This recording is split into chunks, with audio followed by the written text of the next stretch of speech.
मुंबईतल्या water tanker चालक मालकांचा आजपासून संप आहे। सुमारे 3000 टँकर चालक मालक संपावर गेलेत।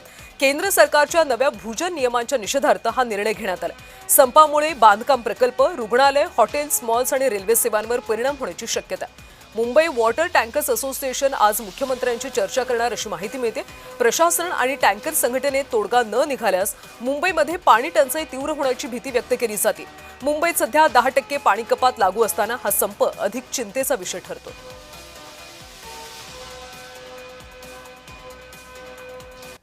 हम सर्विस तब दे पाएंगे जब नोटिस ये लोग वापस लेंगे, उसकी हमको सुविधा देंगे कि आगे से हम नोटिस नहीं देंगे। हम चाहते हैं कि सरकार बैठे और सरकार स्टेट गवर्नमेंट बैठे, हमारे से कोई रास्ता निकाले। जो भी उसका रास्ता निकलता है, हमारी कमेटी बने, उन कमेटी बने कि हमेशा के लिए 5वां टाइम ये बंद कर रहे हैं हम लोग। तो वो मुद्दा बार बार सीजीडब्ल्यू तो हमको रास्ता चाहते हैं कि बैठ के इनका कोई रास्ता निकाले। हम इनके लिए तैयार है, जो भी नॉमिनल चार्ज या कुछ है हम भरने को तैयार है। आणि या संपाबद्दल आपण अधिकची माहिती घेऊयात। आमच्या प्रतिनिधी भाग्यश्री प्रधान सध्या आपल्यासोबत जोडल्या गेलेत। भाग्यश्री, टँकर चालक मालकांचा आजपासून संप सुरू होतोय। मुख्यमंत्र्यांशी किती वाजता चर्चा होणार आहेत आणि त्यांच्या नेमक्या मागण्या काय आहेत? नक्कीच खरं तर मुख्यमंत्र्यांना त्यांनी एक पत्र लिहिलेलं आहे आणि या पत्रामध्ये त्यांनी या सगळ्या ज्या मागण्या आहेत त्या आपल्या लिहिलेल्या आहेत।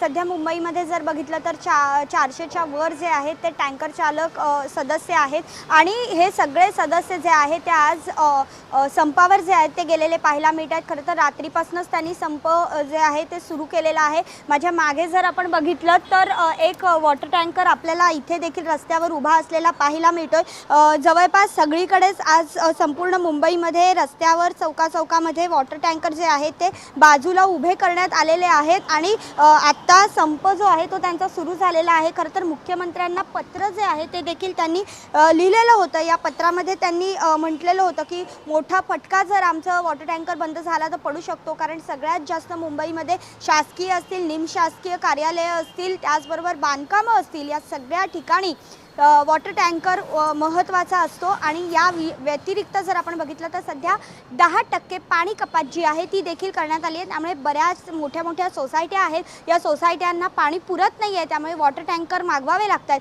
आणि याच सगळ्या पार्श्वभूमीवर केंद्रीय भूजल प्राधिकरणाने त्यांना काही नियम जे आहेत ते पूर्ती करण्यासाठी सांगितलेले आहेत। मात्र ही पूर्ती डायरेक्ट होऊ शकत नाही। यासाठी आज साधारण 11 ते 11:30च्या दरम्यान मुख्यमंत्र्यांबरोबर भेट असल्याची माहिती, प्राथमिक माहिती जी आहे ती हाती येते। त्यामुळे नेमका आज या चर्चेत तोडगा निघतोय का आणि यापुढे नेमकं हे वॉटर टँकर, आता जर आपण बघितलं तर जवळपास 3 ते 4 वेळेला असं झालेलं आहे की त्यांनी संप केलेत आणि त्यानंतर पुन्हा एक भाग्यश्री, त्यामुळे आज मुख्यमंत्र्यांच्या भेटीमध्ये संपावर काही तोडगा निघतो का याकडे लक्ष असणार आहे। धन्यवाद माहितीसाठी।